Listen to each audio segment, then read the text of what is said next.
Our goal for this chapter is to come up with methods and tools for solving equations with trigonometric functions in them. Now, to do this, we need to have inverses for all of our trigonometric functions so that we can do the opposite to both sides of an equation, just like you've always done with algebraic equations. Now, before we do that, I want to bring back some basic facts about inverse functions, right? Because we're going to use first this same notation for our inverse functions. For example, sine and a -1 exponent is going to be the inverse of the sine function. Now, property 2 is going to be essential to our problem-solving process. If we can get a trigonometric function by itself on one side of an equation, right, then we can take the inverse function of both sides, inverse of the left, inverse of the right, and the left side just simplifies to x, which is always our goal when we're solving an equation, right? Get the x by itself. All right, so we're going to talk more about the domains and ranges as we go along, and this is actually going to be an area where we run into some challenges. And item number 4, this idea of the two graphs being reflections across the line y equals x, that's where we're going to start our discussion. So let's start with the graph of the sine function. Right? Then I can get the graph of the inverse function, right, just by reflecting this across the line y equals x, and we end up with this. Now immediately we've got a problem. This graph clearly does not represent a function. Every x value gets assigned to multiple y values, and that's not allowed. Right? So to solve this, what we're going to do is we're going to place a restriction on the range, right, by taking one set of output values. So if we start here at negative, let me clean up real quick. There we go. If we start here at y equals -π/2 and go here to positive π/2 and then stop, we'll get exactly one value for every possible x value, which is what we need for this to be a function. Right? So that's what my graph is going to look like. And I'm using the notation here. This is kind of the modern sine inverse with a -1. You'll also see I'm a little old-fashioned, so I tend to use this notation as well. You'll also sometimes see this called the arc sine of x. It's just another way of saying the inverse. Now, you've actually seen something like this before. Right? If you remember, probably several years ago in your algebra class, you learned that when you're asked to find the square root of a number, like the square root of 16, you only give the positive value, even though technically -4 works as well. The goal here was exactly the same thing. Limiting the range of the square root function to just positive numbers makes the square root operation into a function, where it wouldn't be if we let the square root have two possible values for every input value. All right, so let's look at some examples. Based on our previous discussion, I want to emphasize the importance of staying within the range. Anytime you're asked to find the inverse sign of a number, your answer will always be in the range from -π/2 to π/2. All right, so how about this first one? It helps to remember that where the sine function takes an angle and gives you a number, the inverse function will do the opposite. If you give it a number, the output will be an angle. So what this expression is asking is, what angle has a sine of the square root of 3 over 2? All right, so if you think to your unit circle, right, this would be pi over 3, which is in our range. That's between negative pi over 2 and pi over 2. So that's going to be the answer. Okay, so how about the next one here? The inverse sine of 0. Well, I'm thinking, what angle has a sine of 0 and is between negative pi over 2 and pi over 2? Well, 0 works. Right? 0 radians, 0 degrees, either one. Okay, so it's when we have negative values, like this third one, that we have to stop and think.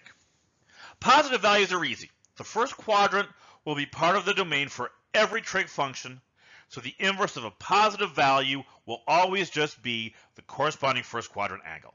It's the negative ones that we have to stop and think about.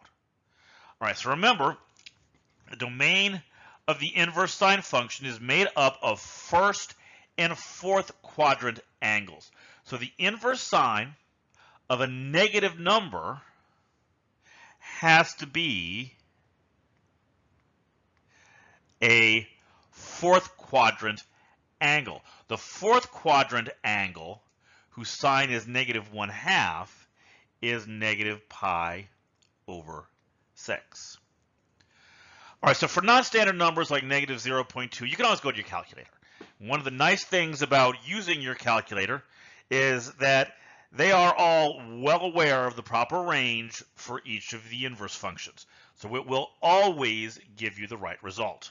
Right, so in this case, my calculator says this is negative 0.201 radians. All right, so how about this thing? Right, I have the inverse sine of the sine. Well, you remember property 2, right? That's really the definition. That's not really the definition, but that's the fundamental property of inverses, right? F inverse of f of x always equals x. All right, so in other words, they kind of cancel each other out, right? So if I'm looking here, right, if I cancel those two signs out, I'm left with pi over 8, and now we have to stop and ask yourself, is that an acceptable answer? Right, and here, yeah, the answer is yes, it is. That is between the negative pi over 2 and pi over 2. It's less than pi over 2, right, and positive. So that is going to be our answer for this one. All right, so how about this thing? Here it gets a little trickier. All right, if you try just applying that inverse rule, you get 3 pi over 4, but that can't be the answer because that is greater than pi over 2. All right, so that can't be it. So what I need to do is I need to back this up. I need to find a first quadrant angle that has the same sign as 3 pi over 4. All right, to do that, I'm going to fall back on the reference angles that we talked about, I don't know, back near the beginning of the class. Right, 3 pi over 4. Remember, our initial side is always here. 3 pi over 4 is here. So if this angle is 3 pi over 4, then this is my reference angle, and it is pi over 4. Okay, so if I go over to the first quadrant, and I draw, let me get this 3 pi over 4 out of the way. If I go over to the first quadrant and I draw an angle pi over 4, these two angles, if you draw your unit circle in here, oh dear, so, let me try again. If we draw, that's a little better, a circle in here, these two angles both give us the same y coordinate, which means they have the same sine. So this is going to be my angle, my final answer, pi over 4. Right, that has the required sine, and it's in the fourth quadrant. It's in the first quadrant. All right, so try this one. Same kind of principle, right? Try this one, see what you come up with.